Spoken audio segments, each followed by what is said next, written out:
نحمده ونصلي على رسوله الكريم اما بعد فاعوذ بالله من الشيطان الرجيم بسم الله الرحمن الرحيم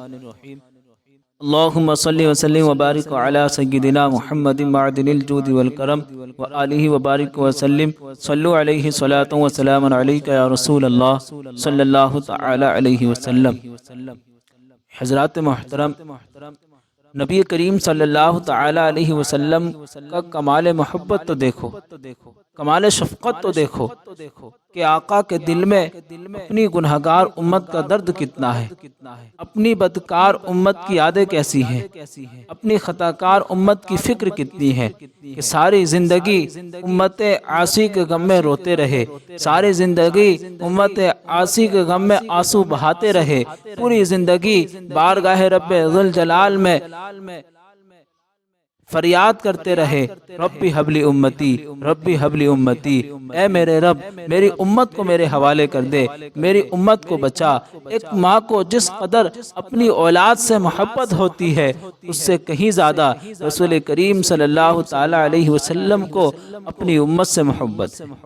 نبی کریم صلی اللہ تعالی علیہ وسلم کو اپنی امت سے کس قدر محبت تھی۔ ایک مرتبہ حضرت جبریل علیہ السلام رسول اللہ صلی اللہ تعالی علیہ وسلم کی بارگاہ میں حاضر ہوئے اور انبیاء سابقین کا تذکرہ فرمانے لگے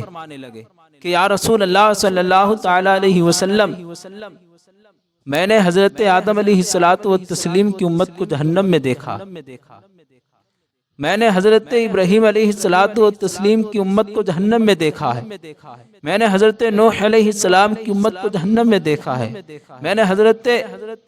موسیٰ علیہ السلام کی امت کو جہنم میں دیکھا ہے۔ طائرہ سدرہ تیزی کے ساتھ ہر نبی کا تذکرہ کرتے چلے گئے اور کوئی جھجک محسوس نہ ہوئی، لیکن حضرت عیسیٰ علیہ السلام کی امت کا تذکرہ کرنے کے بعد فوراً حضرت جبریل علیہ السلام کی زبان رک جاتی ہے، اس لیے کہ طائرہ سدرہ سید الملائکہ جانتے تھے کہ رحمت عالم صلی اللہ تعالی علیہ وسلم کو اپنی امت سے بے پناہ محبت ہے۔ اگر امت رسول کو جہنم میں دیکھنے کا ذکر کروں تو حضور علیہ السلام ملول خاطر ہوں گے، پریشان ہوں گے، اس لیے اب حضرت جبریل علیہ السلام کی زبان پر خاموشی کا زبردست پہرا لگ جاتا ہے، مگر جبریل علیہ السلام کی اچانک خاموشی سے سرکار علیہ السلام کا ماتھا ٹھنک گیا اور آپ بے چین ہو کر فرمانے لگے کہ اے جبریل علیہ السلام، مجھے بتاؤ کہ کہیں تم نے میری امت کو بھی تو جہنم میں نہیں دیکھا ہے۔ حضرت جبریل علیہ السلام جواب دیتے دیتے رک جاتے ہیں، سرکار بے تابانہ طور پر فرماتے ہیں کہ جبریل جلدی بتاؤ کہ تم نے میری امت کو بھی جہنم میں دیکھا ہے۔ تو اب حضرت جبریل علیہ السلام مجبوراً عرض کرتے ہیں کہ یا رسول اللہ صلی اللہ تعالی علیہ وسلم، ہاں میں نے آپ کی امت کو بھی جہنم میں دیکھا ہے۔ بس اتنا سننا تھا کہ مصطفیٰ جان رحمت صلی اللہ تعالی علیہ وسلم کا چین و سکون جاتا رہا اور بے چینی بے قراری پیدا ہو گئی۔ ادھر حضرت جبریل علیہ السلام نے اجازت چاہی اور منزل سدرہ کی جانب پرواز کر گئے، اور ادھر حضور علیہ السلام نے کاشانہ نبوت کو چھوڑ دیا، لوگوں کی نگاہوں سے چھپ کر غیر آبادی میں پہاڑ کی کھو میں پہنچ کر اپنی نورانی پیشانی کو فرش زمین پر رکھ کر بلک بلک کر رونے لگے، چشمان نبوت سے آنسوؤں کی برسات ہونے لگی اور زبان مبارک سے ربی حبلی امتی، ربی حبلی امتی کی صدائیں جاری ہو گئی۔ ادھر شمع رسالت کے پروانوں کا عجیب عالم ہو گیا، سرکار کو نہ پا کر بے تاب ہونے لگے، ادھر ادھر ڈھونڈنا شروع کر دیا۔ حجرہ عائشہ میں دیکھا، مسجد نبوی میں دیکھا، مسجد حرام میں دیکھا، مدینے کی ایک ایک گلی صحابہ اکرام نے چھان ڈالی، مگر کہیں پتہ نہ چلا۔ مدینے میں کوہرام مچ گیا، مرد و عورت بوڑھے بچے سب بے قرار ہو گئے، لوگوں نے کھانا پینا چھوڑ دیا، گھروں میں چولہے سے دھواں نکلنا بند ہو گیا۔ ظاہر ہے کہ صحابہ کا یہ عالم ہوا تو اہل بیت مصطفیٰ صلی اللہ تعالی علیہ وسلم اور خصوصاً حسنین کریمین کا کیا حال ہوا ہوگا۔ غلام مصطفیٰ بے چینی کے ساتھ تلاش میں سرگرداں ہے، مگر آقا کا کہیں پتہ نہیں۔ جمال سرکار کی طلب رکھنے والوں کو بھلا کیسے قرار آتا؟ 3 دن 3 راتیں گزر گئیں، زلف عنبری اور چہرہ والضحا کی زیارت نہ ہو سکی اور نہ کہیں پتہ چلا۔ اب آبادی کو چھوڑ کر غیر آبادی میں تلاش شروع ہوئی۔ اسی جستجو میں پھر رہے تھے کہ ایک چرواہے سے ملاقات ہوئی۔ اس سے پوچھا کہ کیا تم نے کہیں ہمارے آقا کو دیکھا ہے؟ تو اس چرواہے نے کہا کہ میں نے تو اس ویران میں کسی شخص کو نہیں دیکھا، مگر ایک بات ضرور ہے کہ جس سے میں خود بے حد پریشان ہوں۔ دیکھو کہ اس پہاڑ کی کھو سے آج 3 دن ہو گئے ہیں اور برابر کسی کے رونے کی آوازیں آ رہی ہیں۔ کوئی رونے والا ایسا پھوٹ پھوٹ کر رو رہا ہے کہ جس کی درد بھری آواز کو سن کر میری بکریوں نے چرنا اور چگنا چھوڑ دیا ہے۔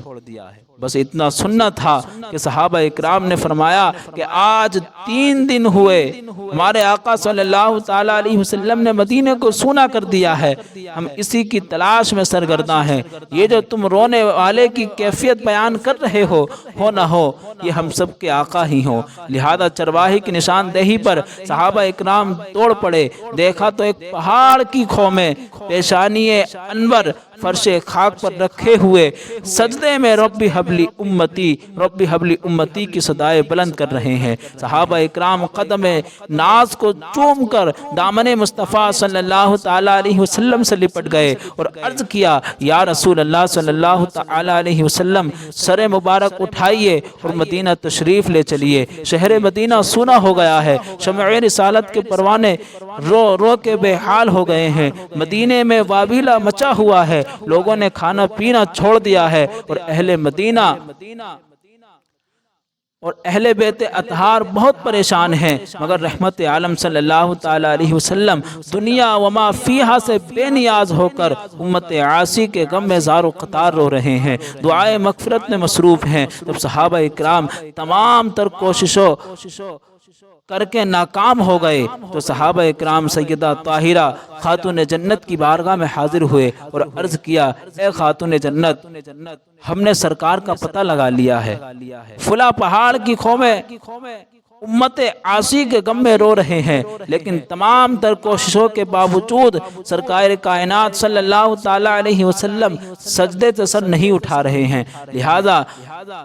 آپ ہمارے حال پر رحم کیجئے اور تشریف لے چلیے۔ ممکن ہے کہ سرکار دو عالم صلی اللہ تعالیٰ علیہ وسلم اپنے سر کو اٹھا لے اور ہماری بے قرار دنیا کو سکون و اطمینان حاصل ہو جائے۔ حضرت سیدتنا فاطمہ الزہرا رضی اللہ تعالیٰ عنہا نے جسم اطہر کو چادر سے چھپایا اور آقا کائنات صلی اللہ تعالیٰ علیہ وسلم کی بارگاہ میں پہنچ کر التجا کرنے لگی کہ ابا جان اب سجدے سے سر اٹھائیے اور مدینہ تشریف لے چلیے۔ آپ کی جدائی سے مدینے والوں کا برا حال ہو گیا ہے، ہر طرف آہو فغا برپا ہے، آپ کے نہ ہونے سے ہر دل بے قرار ہے اور ہر آنکھیں اشکبار ہیں۔ حسنین کریمین آپ کی شفقت نہ پا کر تڑپ رہے ہیں، لیکن آپ برابر رب حبلی امتی رب حبلی امتی کی صدائے بلند کرتے رہے اور سجدے سے سر مبارک نہ اٹھایا۔ بلا آخر سیدہ فاطمہ رضی اللہ تعالی عنہا نے اپنی پیشانی تلوے مبارک سے مل کر عرض کیا ابا جان دامن صبر چھوٹنے والا ہے، للہ اب تو سر اقدس اٹھائیے ورنہ فاطمہ قیامت سے پہلے قیامت بلا لے گی۔ تب جا کر سرکار نے سجدے سے سر اٹھایا اور فرمایا اے فاطمہ کاش تم ضد نہ کرتی تو جب تک پروردگار عالم سے میں اپنی پوری امت کی شفاعت و مغفرت نہ کرا لیتا تو سجدے سے سر نہ اٹھاتا۔ مصطفیٰ جان رحمت صلی اللہ تعالیٰ علیہ وسلم امت کی شفاعت کے لیے زار و قطار رو رہے ہیں، امت کی نجات کے لیے پریشان حال ہیں، امت کی بخشش کے لیے بے چین ہیں، امت کو دہکتے شعلوں سے آزاد کرانے کے لیے بے قرار اور بے چین ہیں۔ اور رب کریم کا رحم و کرم تو دیکھو کہ اللہ تبارک و تعالیٰ فرما رہا ہے اے محبوب ہم آپ کی امت کو آپ کے بارے میں راضی کر دیں گے اور مایوس نہیں کریں گے۔ تو حضور علیہ الصلوۃ والتسلیم عرض کرتے ہیں اے رب کریم اگر ایسا ہے تو میں اس وقت تک راضی نہ ہوں گا جب تک کہ میرا ایک ایک امتی بخشا نہ جائے گا۔ اس لیے تو اعلیٰ حضرت فرماتے ہیں کہ اللہ کیا جہنم اب بھی نہ سرد ہوگا، اللہ کیا جہنم اب بھی نہ سرد ہوگا، رو رو کے مصطفیٰ نے دریا بہا دیے ہیں، رو رو کے مصطفیٰ نے دریا بہا دیے ہیں۔